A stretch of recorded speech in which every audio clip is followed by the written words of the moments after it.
Donc nous avons placé ici deux boîtiers PoE, sachant qu'on ne va pas les utiliser comme boîtier PoE mais comme boîtier CPL pour nos tests IPERF.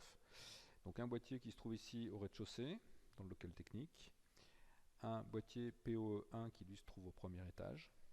On est dans un local triphasé avec une vieille installation électrique et nous n'avons pas installé de coupleur de phase. Donc on a installé ici un deuxième boîtier CPL PoE qui lui se trouve au même niveau que notre PC au rez-de-chaussée. On voit déjà qu'il y a des débits différents qui sont affichés par le logiciel AV Pro Manager.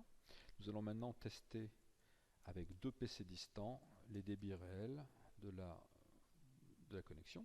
Donc on va d'abord se connecter sur le premier étage, apparemment derrière une liaison qui n'est pas sur la même phase. Donc on va taper IPERF, -C.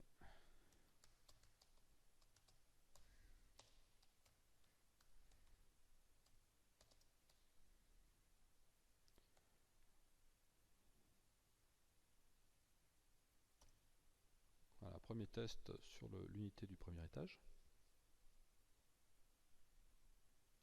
D'abord une transmission et ensuite une réception, c'est-à-dire un écho en inverse.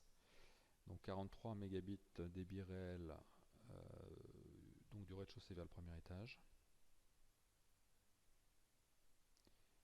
Et du 41 mégabits, donc quelque chose de assez symétrique.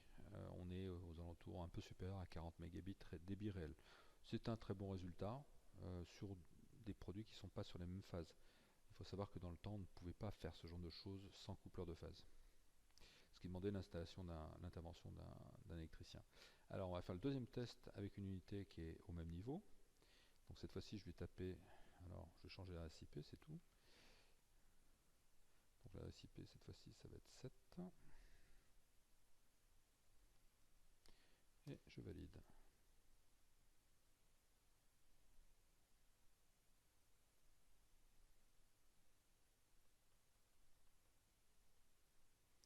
Alors 221 mégabits par seconde. Débit réel, hein, c'est pas du débit théorique cette fois-ci.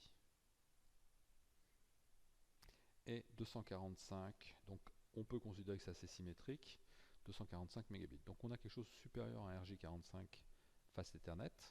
On voit que les débits annoncés au niveau technologie sont de 603 à 775, donc transmission 603.